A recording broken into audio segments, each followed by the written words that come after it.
그가 하신 말씀이 무엇인지 알지 못하니라. 그러므로 예수께서 다시 이르시되 내가 진실로 진실로 너희에게 말하노니 나는 양의 문이라. 나보다 먼저 온 자는 다 절도요 강도니 양들이 듣지 아니하였느니라. 내가 문이니 누구든지 나로 말미암아 들어가면 구원을 받고 또는 들어가면 나오며 꼴을 얻으리라. 도둑이 오는 것은 도둑질하고 죽이고 멸망시키려 하는 것뿐이요 내가 온 것은 양으로 생명을 얻게 하고 더 풍성히 얻게 하려는 것이라. 나는 선한 목자라. 선한 목자는 양들을 위하여 목숨을 버리거니와 삭구는 목자가 아니요 양도 제 양이 아니라. 이리가 오는 것을 보면 양을 버리고 달아나나니 이리가 양을 물어가고 또 해치느니라. 달아나는 것은 그가 싹군인 까닭에 양을 돌보지 아니함이나 나는 선한 목자라. 나는 내 양을 알고 양도 나를 아는 것이. 아버지께서 나를 아시고 내가 아버지를 아는 것 같으니 나는 양을 위하여 목숨을 버리노라. 도의 우리에 들지 아니한 다른 양들이 내게 있어 내가 인도하여야 할 터이니 그들도 내 음성을 듣고 한 무리가 되어 한 목자에게 있으리라. 내가 내 목숨을 버리는 것은 그것을 내가 다시 얻기 위함이니 이로 말미암아 아버지께서 나를 사랑하시느니라. 이를 내게서 빼앗는 자가 있는 것이 아니라 내가 스스로 버리노라. 나는 버릴 권세도 있고 다시 얻을 권세도 있으니 이 계명은 내 아버지에게서 받았노라 하시니라. 이 말씀으로 말미암아 유대인 중에 다시 분쟁이 일어나니 그 중에 많은 사람이 말하되 그가 귀신 들려 미쳤거늘 어찌하여 그 말을 듣느냐 함께 하며 읽습니다. 어떤 사람은 말하되 이 말은 귀신 들린 자의 말이 아니라 귀신이 맹인의 눈을 뜨게 할 수 있느냐 하더라. 아멘. 우리가 참 좋아하고 많이 듣는 말씀입니다.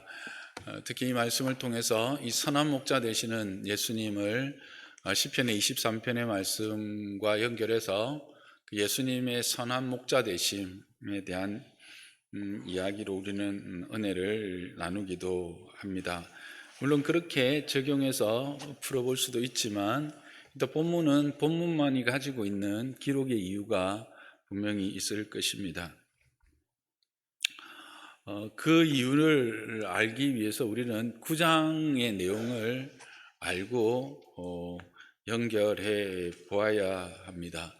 9장은 우리가 지난주에 확인했던 것처럼 나면서부터 보지 못했던 한 사람이 예수 그리스도께서 찾아오심으로 말미암아 눈을 뜨게 되고 또 그가 눈을 뜬 것에서 그치지 않고 믿음이 자라서 예수님을 주라 고백하고 경배하는 자리에까지 간 것을 우리는 확인하게 되었습니다.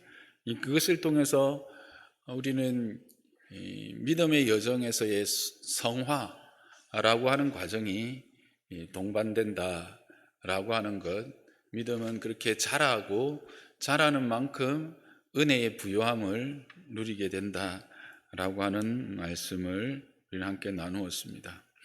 그렇게 이제 고침을 받은 그 사람 있는 반면에 그 사람의 반대편에 있는 자들이 있었습니다. 유대인들과 바리새인들이지요. 그래서 우리는 믿음의 여정을 걸어가면서 이 바리새인과 유대인들 같은 그런 자들을 참 많이 만납니다. 내가 예수 그리스도를 은혜로 알고 믿고 또 그 은혜 안에서 그 구원의 기쁨과 감격을 맛보아 살지만 세상은 그걸 이해를 하지 못하는 것이죠. 세상은 그것을 수용하지 않을 뿐만 아니라 대적합니다. 오늘 9장에 나오는 유대인들과 바리새인들과 같습니다. 유대인들과 바리새인들, 그들은 하나님의 은혜를 더욱더 풍성히 알고 그 은혜를 사모하고 그 은혜가 은혜되도록 해야 할 자들이었습니다.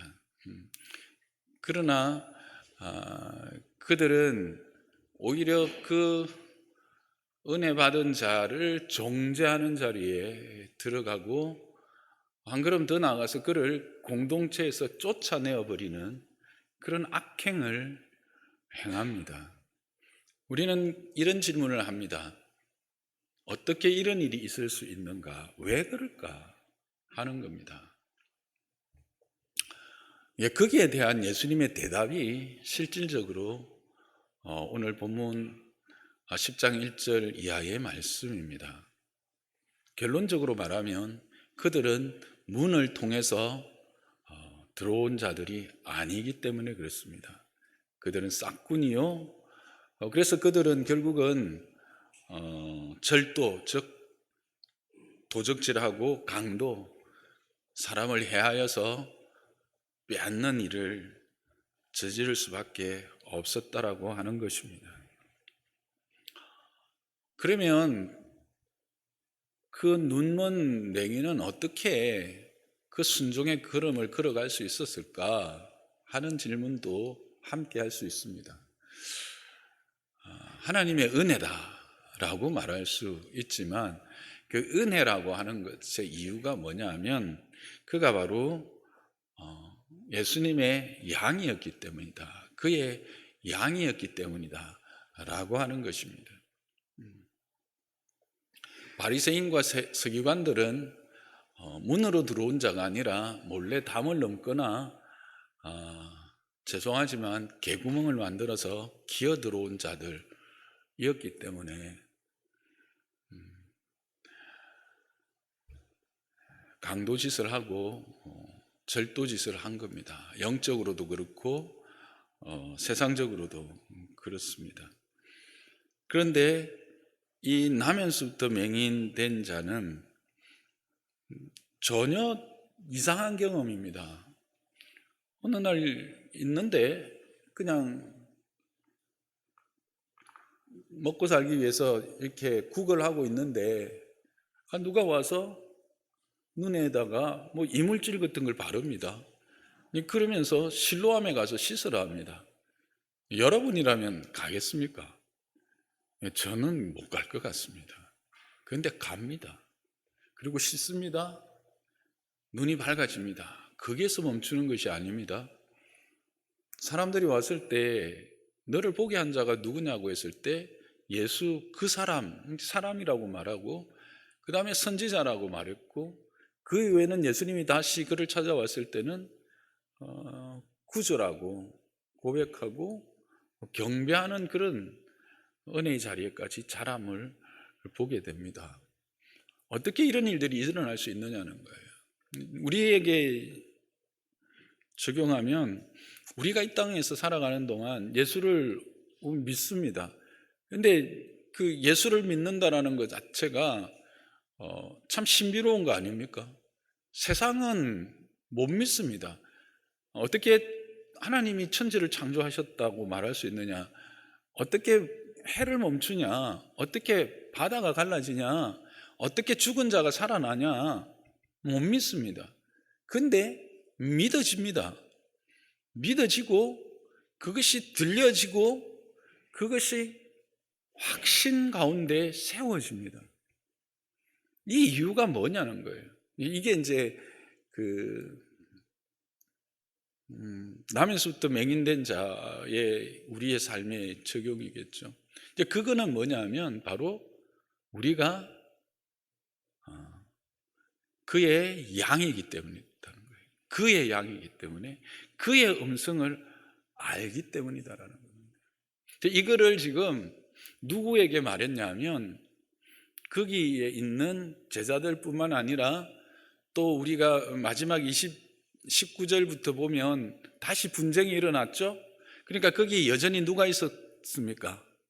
유대인도 있었고 서기관도 있었다라는 것이죠. 그래서 예수님에게 좀 더 나아간 자들도 있고 전혀 동화되지 못한 적대 세력들이 있는 가운데서 연유를 설명한 거예요. 물론 이것은 이제 그 사람들뿐만 아니라 오고 오는 세대들 우리에게 동시에 알려주는 사실입니다. 우리 가운데 내가 어떻게 예수를 믿었다고 정말 말할 수 있는 분이 있습니까? 물론 어떤 분은 나는 어떤 집회에 가서 어떤 말씀 가운데 예수님을 인격적으로 만났다라고 하는 어떤 터닝 포인트는 이야기할 수 있지만, 그것이 과연 내가 믿게 된 가장 첫 시간일까? 그게 나의 믿음의 구원의 첫 자리일까? 자신 있게 말할 수 있는 분이 있습니까? 없습니다. 솔직히 저도 그렇습니다. 제가 유치부부터 신앙생활을, 저는 모태신앙은 아닙니다. 유치부부터 신앙생활을 해왔지만, 제가 그 예수님을 믿고 주로 고백한 시점이 어딘지 정확하게는 모르고 말할 수 없습니다. 그러니까 어느 순간 믿어지게 되는데, 그 믿어지는 게 처음에는 한 1만큼 믿어진다면 어느 순간 5만큼 믿어지다가 어느 순간 50이 되고 100이 되는 그런 시간들을 가지게 되면서, 이 그런 일들이 어떻게 가능할까? 왜 그럴까? 오늘 그것을 답한 것입니다. 거기 있는 자들에게 그것은 바로 그가 내 양이기 때문에, 내 음성을 들었기 때문에, 내 음성을 듣고 쫓아왔기 때문이다 라고 지금 그들에게 설명해 주고 있는 것입니다. 그런데 이것에 대해서 듣고 있는 자들이 이해를 했습니까? 이해를 못했습니다. 그래서 6절이 그 말씀이죠. 이 비유로 그들에게 말씀하였으나 그들은 그가 하신 말씀이 무엇인지 알지 못하니라.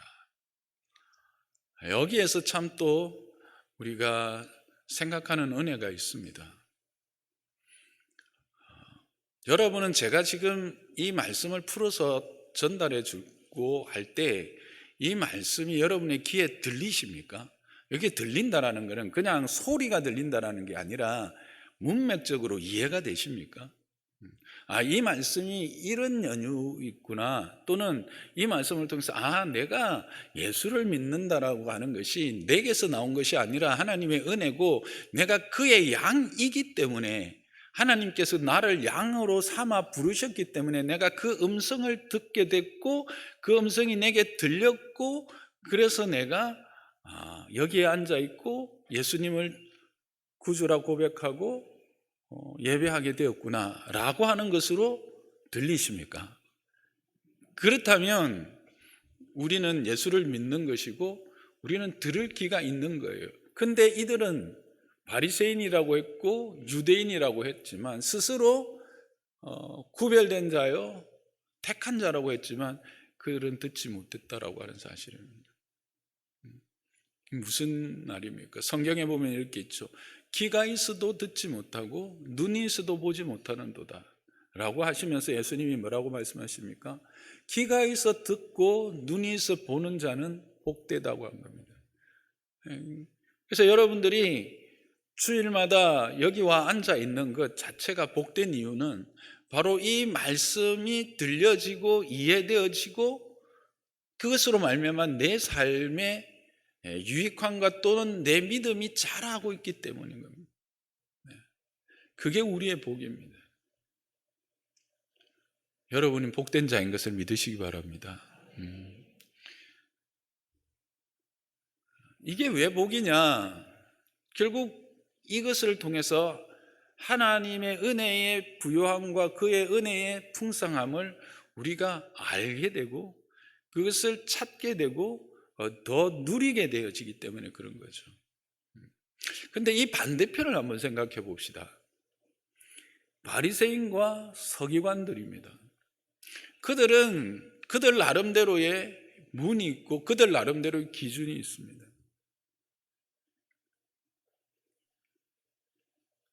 그게 뭘까요? 담을 뛰넘은 거고 개구멍으로 들어온 겁니다. 근데 그거는 자신들은 그걸 자기의 기준이라고 생각하는 거죠.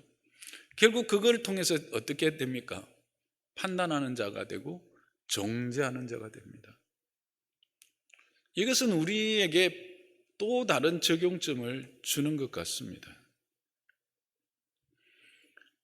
올바른 문으로 들어와서 바른 말씀의 가르침을 받지 못한 왜곡된 나의 지식과 나의 여러 가지 기준들이 잘못하면 거기에는 나의 어떤 신앙의 연륜도 될 수 있어요. 이 바리새인과 서기관들은 그 엄청난 그 신앙적 그 연륜들이 있는 자들이잖아요. 그것이 뭐가 될 수 있다? 걸림돌이 되고 정죄하는 자리에 설 수 있다라고 하는 경고의 말씀도 저는 여기에서 들립니다. 아마 예수님 그런 의미를 함께 담았을 거예요. 왜 너희는 바리새인과 서기관들을 향해서 유대인들을 향해서 하시면 왜 너희는 이 은혜가 은혜로 보지 못하는 줄 아느냐? 너희는 왜 이 사람의 이런 고백과 이것을 용납하지 못하는 줄 아느냐? 오히려 이 사람이 받은 은혜를 너희는 왜곡하고 정죄하는 줄 아느냐? 너희는 문으로 들어온 자들이 아니기 때문이다. 그거를 깨우치게 하시려고. 그래서 말씀하셨는데 이해가 안 된 거죠. 그랬더니 예수님이 이제 한 걸음 더 나아가서 더 직설적으로 이제 말씀을 하십니다. 뭐라고 말씀하십니까? 그러므로라고 하는 7절로 시작하는 거죠. 그러니까 이들이 이해하지 못함으로 이제 바로 이야기하는 겁니다. 나는 양의 문이다라고 하는 것입니다. 이게 딱 되면 실질적으로 1절에서 5절까지가 해석이 참 쉽습니다. 근데 우리는 왜 1절에서 5절을 보는데 이미 그런 해석을 하고 있느냐 하면 늘 7절부터 이 이후에 18절까지의 내용들을 늘 읽고 들어왔기 때문에 또 이런 설교들을 들어왔기 때문에 1절에 5절이 이제 해석이 되는 부분들이 많아요, 여러분들은. 근데 실질적으로 1절과 5절만 딱 떼놓고 생각해 보세요. 이게 무슨 말이지 싶습니다. 근데 이제 그 논리적으로는 뭐 틀린 말은 아니지만 이 의미가 뭔지를 이제 모른다라는 거죠. 그래서 예수님이 말씀하시는 겁니다. 나는 양의 문이다라는 겁니다. 그래서 내가 양의 문이기 때문에 나를 통하지 않고 들어오는 것은 다 도적질하는 것이고 강도다라고 말씀하신 거예요.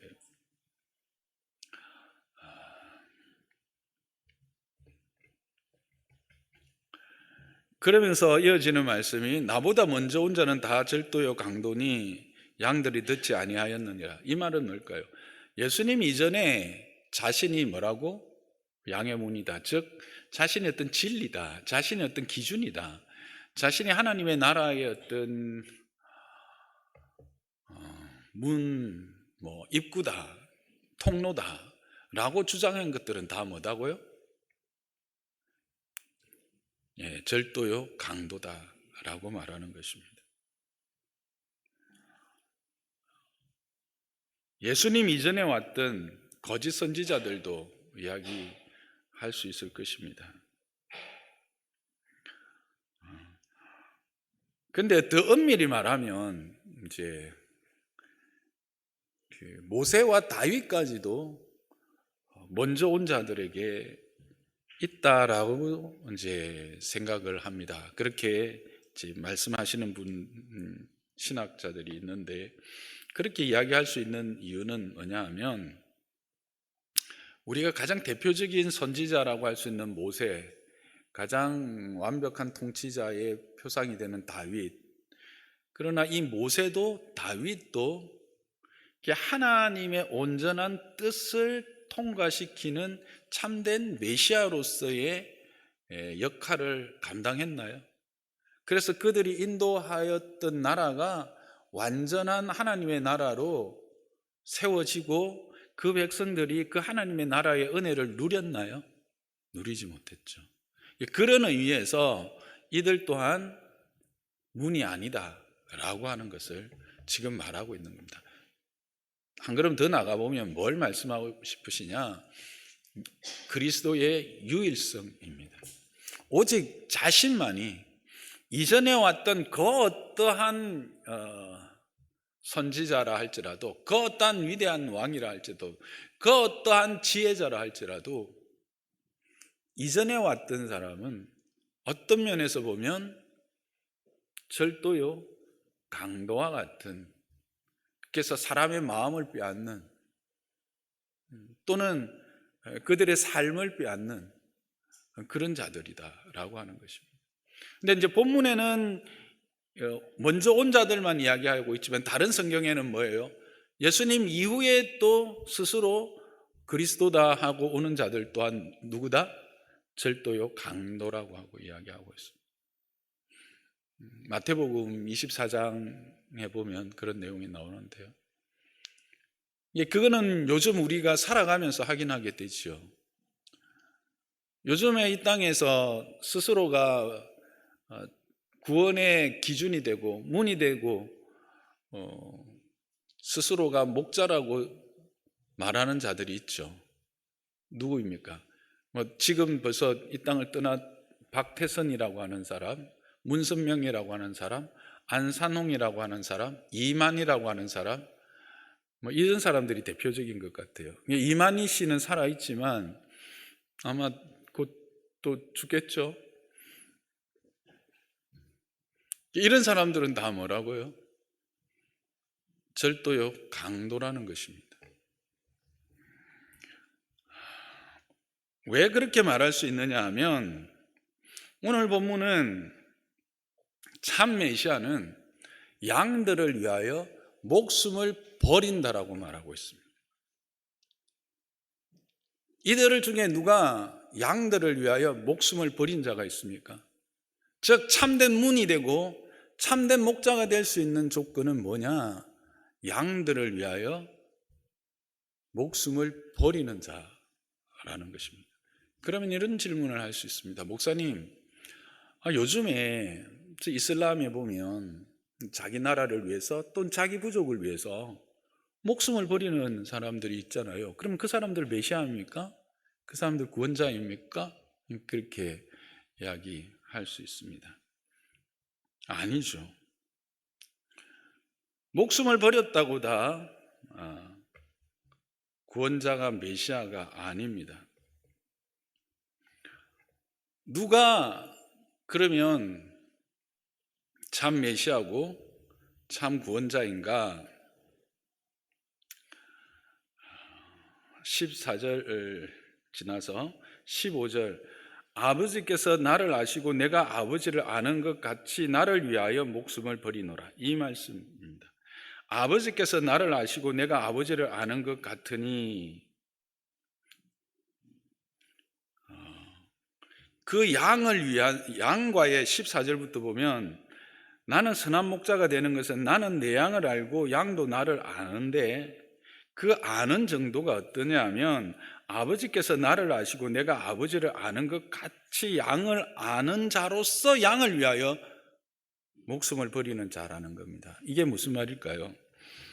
아버지, 즉 성부 하나님과의 깊은 교감, 관계, 친밀함 가운데 함께 이루어 가시는 하나님의 나라를 위하여, 그 양들을 위하여 목숨을 버리는, 그것이 바로 메시아로서의 참 목자로서의 조건이다라고 동시에 이야기하는 것입니다. 예수님 말고 하나님을 안다고 말하는 사람이, 안다고 말할 수 있는 사람이 있을까요? 유대인들이 우리 다 아브라함의 자손인데 라고 이야기했을 때 예수님 뭐라고 합니까? 너희는 땅에서 그 정도지만 나는 아버지와 함께 있었고 아버지와 함께 나누었던 그 알미 내게 있다고 말씀하십니다. 그걸 말하는 겁니다. 그러니까 하나님과 함께 하나님의 나라를 위하여 양들을 알므로 그 사랑하는, 그 알고 있는 그 양을 위하여 죽는 자, 그게 바로 누구다? 참 목자라는 겁니다. 그래서 나는 그런 사람이다, 나는 그런 존재다 라고 이야기를 하고 계시는 겁니다. 그래서 이 땅에서 많은 이들이 스스로가 그리스도다, 메시아다 말하지만 그들이 참 메시아가 아닌 이유는 그들은 하나님을 아는 자들 아닙니다. 그리고 그 양들의 이름을 불러서 그 양들의 필요를 채울 수 있는 자들이 아닙니다. 그 양들이 10절에 보면 생명을 얻고 9절에 보면 구원을 받고 들어오며 나가며 꼴을 얻는 그런, 즉 꼴을 제공해주고 구원을 제공해 줄 수 있는 존재가 아닙니다.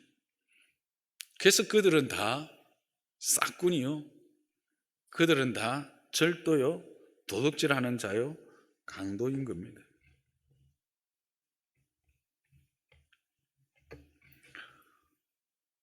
지금 예수님은 이 바리새인들과 서기관들에게 분명하게 말하고 있는 겁니다. 내가 왜 참 목자인가? 그리고 왜 이 사람이 눈을 떴는가 이야기합니다. 그러면서 말씀을 덧붙이기를 16절에 우리에 들지 아니한 다른 양들이 내게 있어 내가 인도하여야 할 터이니 그들도 내 음성을 듣고 한 무리가 되어 한 목자에게 있으리라. 이 말은 이제 이스라엘 아닌 이스라엘 밖에 있는 다른 양들, 지금으로 말하면 우리들, 이방인들도 이제 그 음성을 듣고 그 안으로 들어오게 되어진다라는 것입니다. 그리고 그를 위하여 내가 목숨을 버리는, 그래서 그가 참 목자가 되신다라는 겁니다. 뿐만 아니라 그의 유일한 구원자 되심은 자기가 목숨을 버리는 것뿐만 아니라 다시 얻는 그런 능력도 있음을 여기서 이야기합니다. 18절입니다. 나는 버릴 권세도 있고 다시 얻을 권세도 있으니 이 계명은 아버지에게서 받았노라. 즉 예수 그리스도의 부활까지 여기에서 이야기하고 있습니다. 그래서 유일한 구원자 되심의 증거가 뭐냐? 바로 부활이라고 말할 수 있는 것이죠. 이거를 그들에게 가르치려고 하는 것입니다. 우리는 이 말씀을 가지고 저는 특히 은혜가 되었던 것은 이 예수 그리스도의 유일함은 우리가 이제 이것을 통해서 확인하게 되고, 왜 그 사람이 그 눈먼 소경이 그런 은혜를 누리게 되었는지, 그건 바로 예수님이 그에 대한 알미 있었기 때문이다 라고 하는 것이죠. 그런데 그럼 우리는 어떤가 하는 겁니다. 우리도 동일하다는 거예요. 다시 14절에 가보면 나는 선한 목자라, 나는 내 양을 알고 양도 나를 안다, 이렇게 말합니다. 근데 여기에서 알면 어떤 알미일까요? 지식적인 알미일까요? 죄송하지만 이름 정도 알고 그 사람의 형편 정도 알고 어려움 정도 알고 이 정도일까요? 아닙니다. 본질적인 알입니다. 그 사람의 모든 패부 깊은 곳까지 아신다라는 겁니다. 그래서 성경은 뭐라고 말합니까? 이름을 부른다라고 하는 것으로 말씀하고 있습니다. 이름을 부른다라는 것은 존재를 부른다라는 겁니다.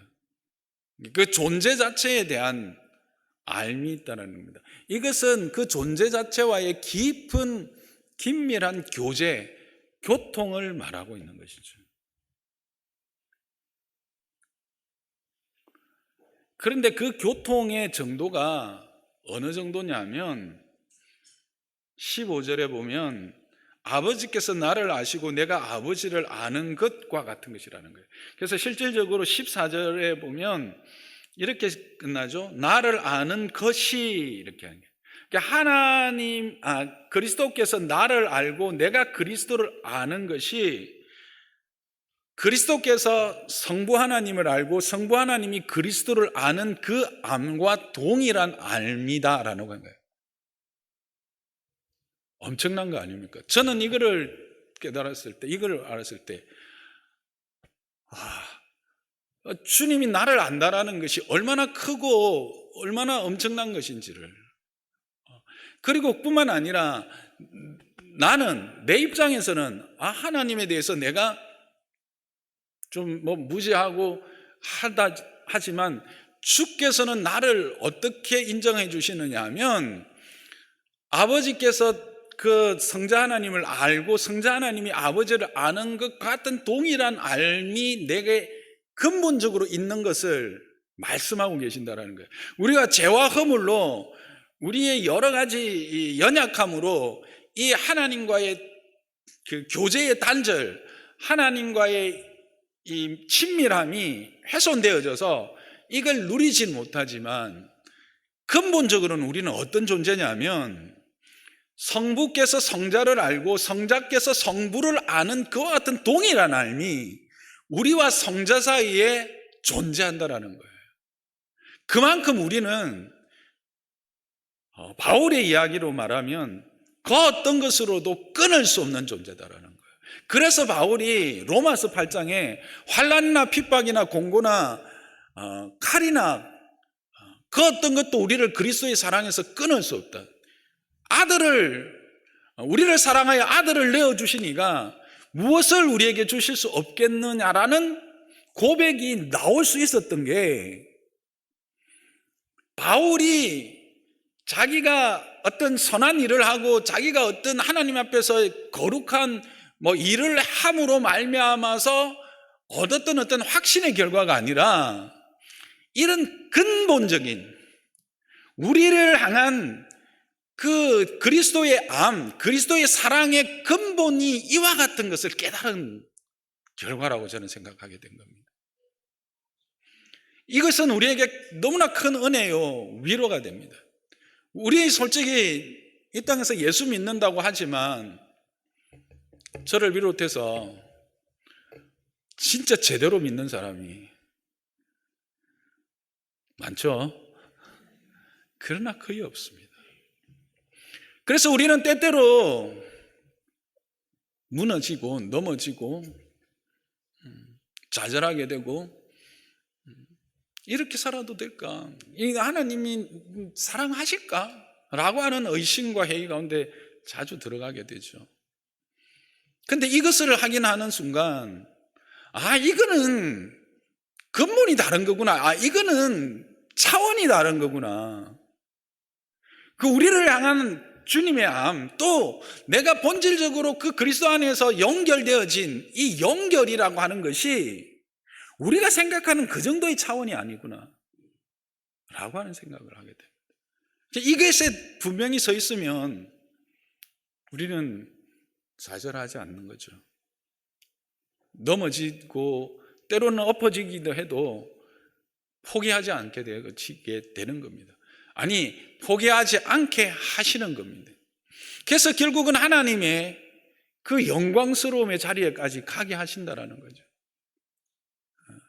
그래서 그것이 어디에 있을까라고 했을 때 오늘 본문이 그 부분을 더 분명히 보여준다라는 겁니다.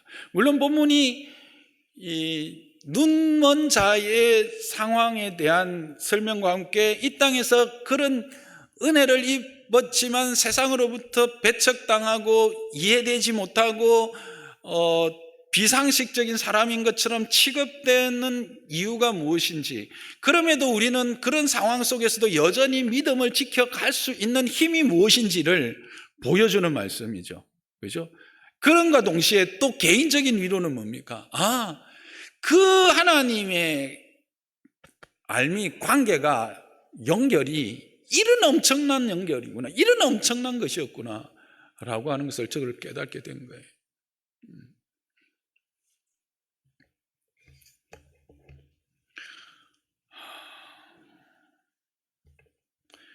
그래서 여기서 이제 여러분과 함께 좀, 그런데 이런 것들이 나올 때마다 이제 조금 늘 이제 생각되는 적용점들이 조금 다르더라고요. 그래서 우리의 신앙을 한 세 가지로 좀 구별을 하면서 설명을 드리고 싶은데요. 그게 뭐냐 하면 먼저 결정론적 그 세계관을 가지고 신앙을 가지시는 분들이 계십니다. 결정론이 뭐죠, 여러분?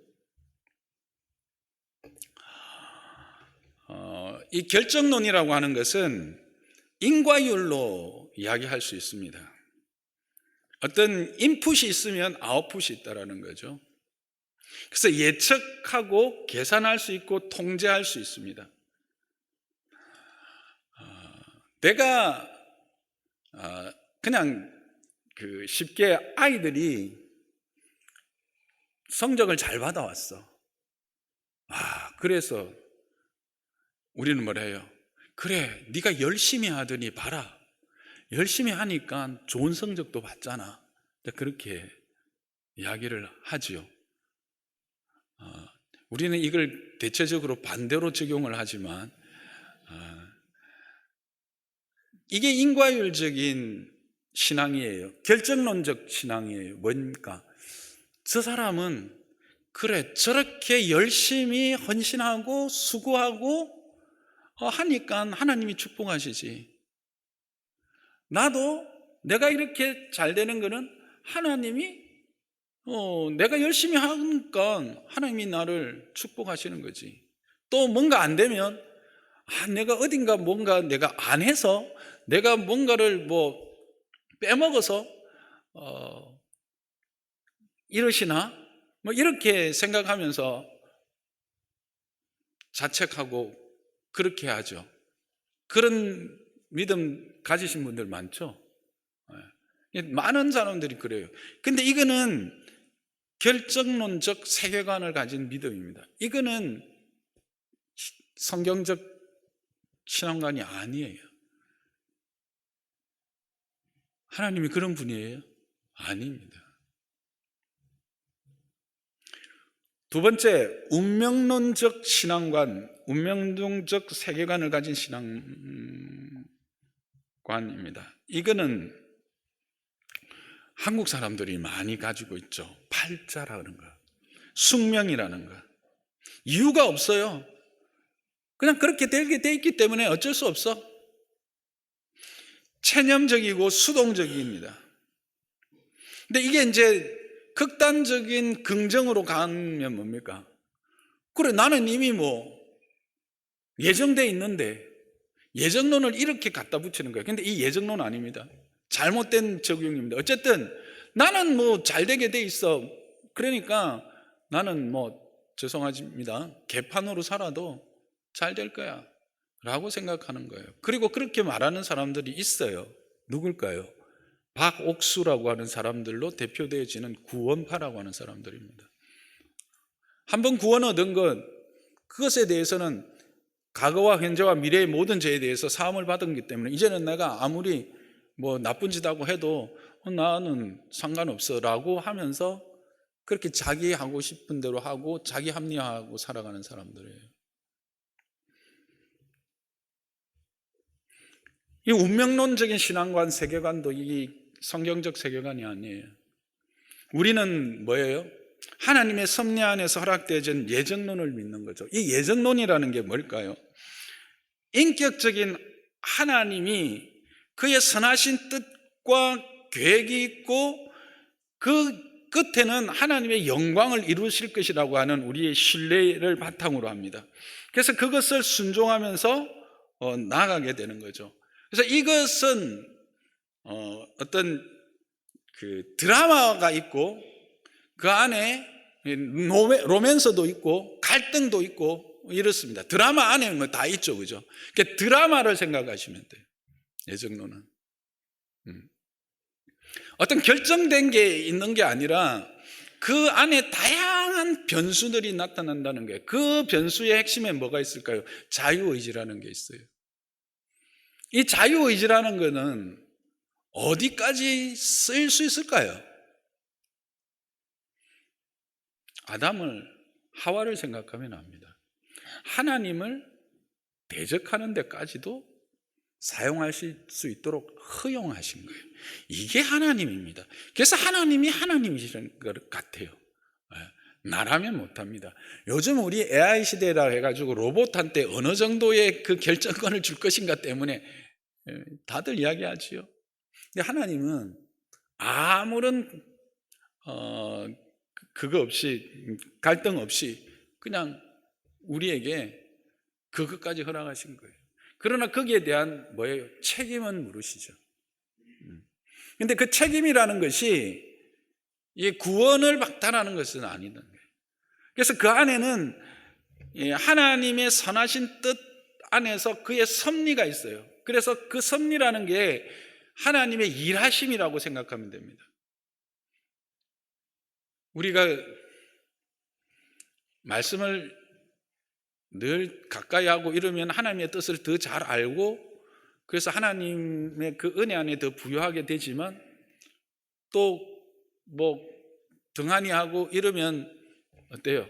마음의 갈등이 일어나고 그래서 하나님께서 부르시는 사인들을 확인하게 되고 이런저런 사인들을 경험하게 되잖아요. 이제 그런 것들이죠. 근데 그것이 하나님의 허용 안에 있다라는 겁니다. 그런데 이것이 결국은 하나님이 어디로 선하게 인도하시느냐 하면 그의 기쁘신 뜻대로 인도하셔서 결국은 그들을 통해서 하나님이 영광을 받으신다라고 하는 거예요. 그것을 보면서 그러니까 나는 내 마음대로 살아야 되겠다가 아니라 그런 하나님의 나를 향한 사랑과 하나님의 열심이 있으니 내가 그 하나님의 열심에 나도 인격적으로 반응하고 그 하나님의 인격에 나의 인격을 함께 맞추어서 하나님의 기쁘신 사람이 되어야겠다라고 하는 그 신앙의 자세, 그가 바른 예정론적 신앙을 살아가는 자라고 하는 겁니다. 요거는 과외. 우리가 이 이야기를 하다 보면 이것들을 어떨 때 보면 왔다리 갔다리 하는 것처럼 들릴 때도 있거든요. 그런데 요건 일단 딱 구별해 놓자는 거예요. 무슨 말인지 알겠죠? 제가 여기서 말씀드리는 것 모두는 어떤 관점에서 말하는 거다? 하나님의 섭리와 예정론적 관점에서 인도하심에 대한 이야기다라고 하는 겁니다. 말씀을 정리하겠습니다. 오늘 본문 말씀은 우리가 믿음의 걸음을 걸어가면서 하나님의 은혜를 입고 나는 그 은혜 안에 있지만 세상은 그 은혜를 이해하지 못하고 오히려 대적하고 그런 상황에서 이게 왜 뭐 때문인가라고 하는 것에 대한 답을 줍니다. 그것은 바로 우리가 그의 양이기 때문에 우리는 그의 음성을 들을 수 있기 때문에 이해가 됩니다. 세상은 몰라도. 그리고 우리는 그를 따라가게 된다는 겁니다. 세상은 왜 이해를 못하느냐? 그것은 바로 양의 문으로 들어온 자가 아니기 때문에 그렇습니다.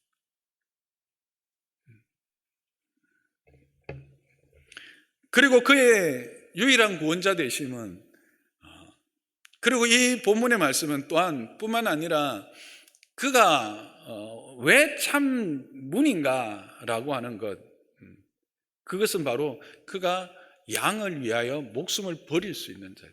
양을 알고 그 양을 위해서 목숨을 버리고 버릴 수 있을 뿐만 아니라 다시 취할 수도 있는 그런 권세를 가진 분이기 때문에 그분이기 때문에 그는 우리의 유일한 구원자가 되고 참 목자가 될 수 있다라는 거예요. 그 외에는 다 도적이요 강도라고 하는 사실을 우리에게 말씀해 주고 있는 것입니다. 그러면서 우리와의 하나님의 관계가 어느 만큼 긴밀한가를 말씀하시는데 그것은 바로 성자와 하나님이 서로를 알아가는 그 알만큼 예수님은 우리를 알고 우리도 예수님을 안다는 사실입니다. 이게 참으로 엄청난 겁니다. 여러분 스스로는 여러분이 참 아무것도 하나님에 대해서 아는 것 없고 하나님과 관계가 없을 것처럼 느끼는 그 순간에도 이 본질적인 하나님과의 관계, 연결은 변함이 없다는 사실을 기억하십시오. 그러면 때로는 우리가 엎어지고 넘어지지만 좌절하지는 않게 되는 것입니다. 이 한 주간도 우리가 세상 가운데서 환영받지 못하는 것, 그것은 바로 우리가 그의 양이기 때문이요, 그의 음성을 듣기 때문이며, 오직 그만이 우리에게 구원을 주고 들어오며 나가며 꼴을 줄 수 있는 유일한 구원자라는 사실을 다시 한번 깊이 확인하고, 그리고 그것의 근본적인 이유는 그리스도께서 우리를 알고 계신다, 그것을 생각하면서 감사하고 소망 가운데 이 한 주간도 승리하는 저와 여러분 되시기를 주님의 이름으로 축복합니다.